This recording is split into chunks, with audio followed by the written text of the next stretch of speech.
Olá, meus amigos. Vamos direto ao nosso desafio de hoje. Você se acha capaz de perceber quando a sua liberdade está sendo retirada? Quando os seus direitos fundamentais estão sumindo? Eu tenho certeza que vocês vão mudar de ideia depois que assistirem esse vídeo. Existe uma historinha sobre o sapo na panela que ilustra muito bem essa questão. Se você pegar um sapo e jogar diretamente numa panela de água fervente, ele vai sentir a temperatura da água e vai pular fora da panela. Mas se você pegar este mesmo sapo e colocar numa panela de água fria e for esquentando a água lentamente, o sapo não percebe que a temperatura vai mudando e acaba morrendo cozido. A perda da nossa liberdade acontece mais ou menos assim. Existem 3 etapas de instalação de um regime tirânico, historicamente falando, né? Primeiro vem a fase do populismo, que é aquela fase da lua de mel do governante com a maioria do seu povo, geralmente a parte menos esclarecida da população. É a fase das promessas mirabolantes, dos benefícios inesgotáveis. E muita gente acaba caindo nessa conversa e é suficiente, às vezes, para elevar o candidato ao poder. Mas depois que ele chega lá, muitas dessas promessas não podem ser cumpridas. O cofre vai secando, os recursos vão acabando, e aí ele entra na segunda fase da instalação da tirania. Prestem atenção. É a fase da mentira. Então, primeiro, populismo, promessa. Promessa não cumprida, começam as mentiras, elas passam a ser necessárias. E aí, quando o povo começa a perceber que existem muitas mentiras, que muitas promessas não são cumpridas, vem a pior fase de todas, de instalação do regime totalitário, que é a fase da repressão. Aí, quem se manifesta contra as irregularidades, contra as ineficiências, começa a ser perseguido. Vamos fazer um passeio, como nós costumamos fazer aqui, pelas últimas notícias do nosso país, dos últimos tempos, para ver como é que a gente se encontra em relação a essa questão.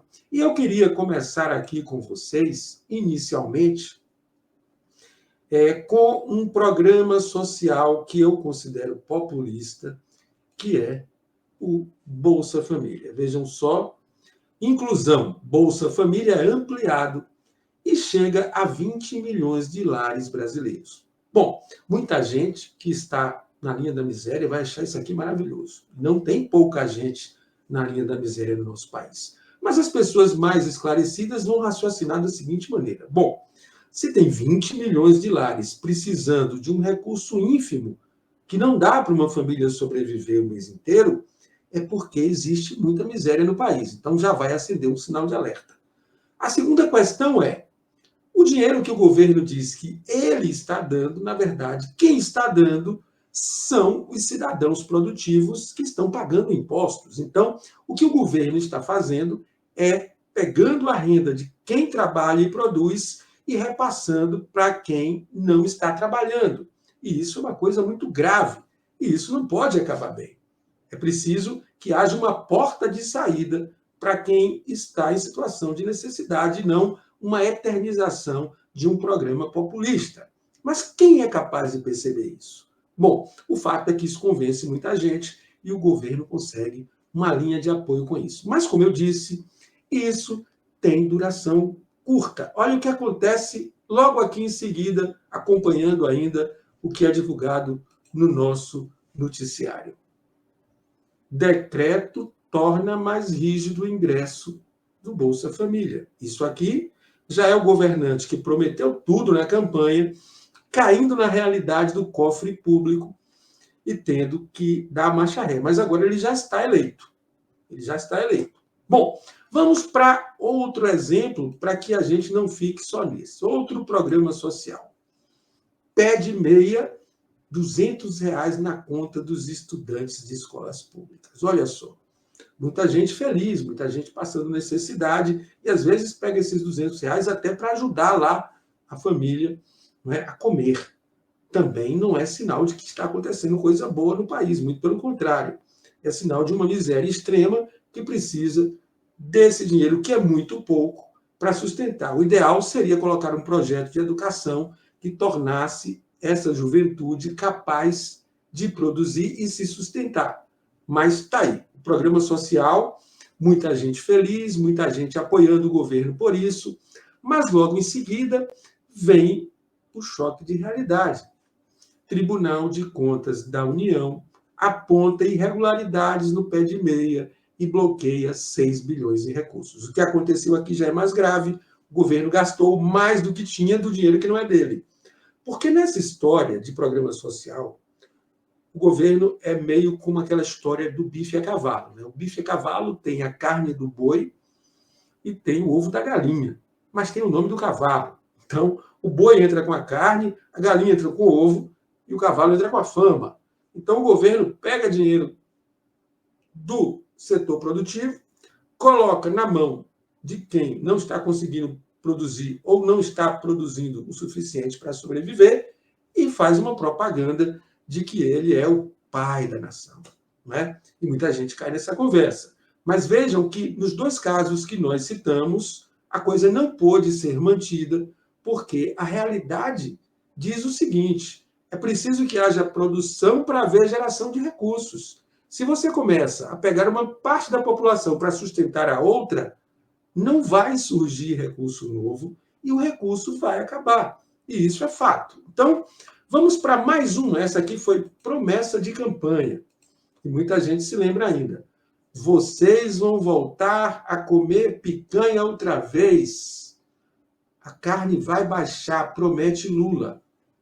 Bom, gente, a carne não baixou. As pessoas que não comiam picanha continuam não conseguindo comer picanha e aconteceu alguma coisa ainda mais grave, ainda seguindo o nosso noticiário. Olha só o que aconteceu.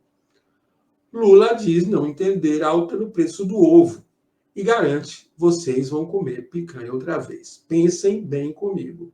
Não só a picanha não baixou para as pessoas poderem comer, como coisas que eram alternativas começaram a subir também ao ovo. E aí, a segunda fase da implantação de um projeto de poder totalitário, aquela que nós falamos, lembrem lá, populismo, promessas, mentira, quando o populismo acaba, e repressão. Vamos chegar lá, mas estamos agora na fase da mentira já. Então, se não deu para comer a picanha, não está dando para comer o ovo, você reforça a promessa, você mente. Vocês vão comer picanha outra vez. Mas como? Comer picanha se não está conseguindo comer ovo. Mas vale a promessa ainda aqui. Só que essa promessa já não tem mais bala na agulha, já não tem mais dinheiro no cofre, já não tem mais ordem na economia. Então, entra na fase da mentira. Bom, gente, aí o povo começa a reclamar, não é? Isso começa a dar problema, aqueles apoiadores que estavam ali começam a querer pular do barco e o governo tem que entrar na fase 3 do projeto totalitário, que é a fase da repressão. Aí é o seguinte, as pessoas que estão reclamando disso tudo que nós mostramos, que acham que foram enganadas, ou que nunca acreditaram nisso, elas não vão poder mais se manifestar, porque senão vão abalar a estrutura do governo. E aí, os primeiros a sofrerem essa pancada são os parlamentares que representam o povo no Congresso, os parlamentares da oposição, claro. Então, vamos ao nosso noticiário, porque lá nós encontramos os dados que nós precisamos. Olha só, STF decide que 7 deputados eleitos em 2022 perderão os cargos. Esses deputados que perderam os cargos aqui, minha gente, são deputados, na maioria, que estavam contestando o governo. E entraram no lugar deles outros deputados favoráveis ao governo, porque a pressão começou a aumentar. Mas vocês entenderam o que aconteceu nesse caso?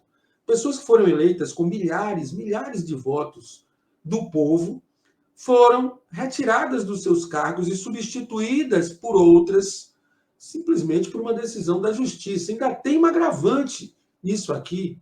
né? Eu vou botar aqui na tela cheia para vocês entenderem. Olha só o agravante.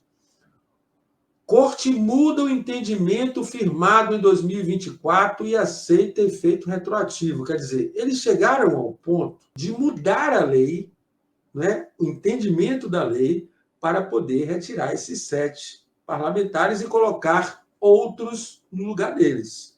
Então, aqui já está na fase da repressão. Então, vamos lá. Falhou a demagogia e o populismo das promessas. Acabou o dinheiro, entrou a mentira, e aqui a gente já está vendo no nosso noticiário a fase da repressão. Mas a repressão chegou no Congresso, logicamente, quando a coisa aperta, vai chegar até você. Você que está me assistindo aí, você cidadão, olha só. Moraes proíbe o uso de VPN para acessar X sob pena de multa de R$50 mil. Aqui acontece uma repressão realmente extrema, porque pessoas que não entraram em conflito nem sequer com os argumentos inconsistentes do governo são penalizadas.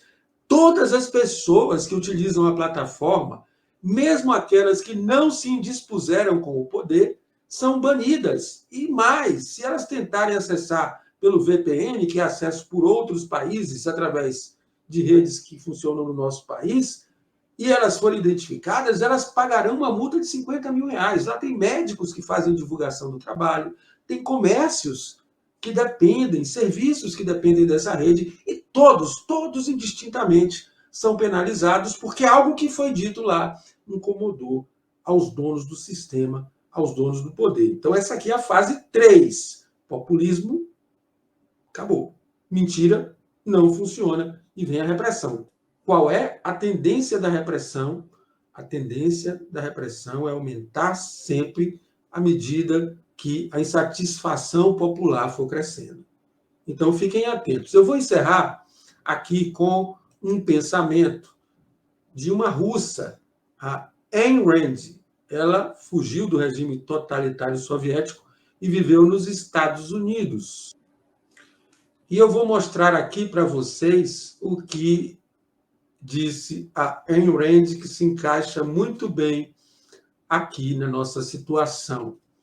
Quando você perceber que para produzir precisa obter a autorização de quem não produz nada, quando comprovar que o dinheiro flui para quem negocia não com bens, mas com favores, quando perceber que muitos ficam ricos pelo suborno e por influência mais que pelo trabalho, e que as leis não nos protegem deles, mas, pelo contrário, são eles que estão protegidos de você, quando perceber que a corrupção é recompensada e a honestidade se converte em autossacrifício, então poderá afirmar, sem temor de errar, que sua sociedade está condenada. Então fiquemos atentos, cada um em nossa função, em nosso trabalho, em nossa família, sejamos resistência e não permitamos que essa repressão, esse totalitarismo chegue aos extremos. Para todos vocês, paz e bem.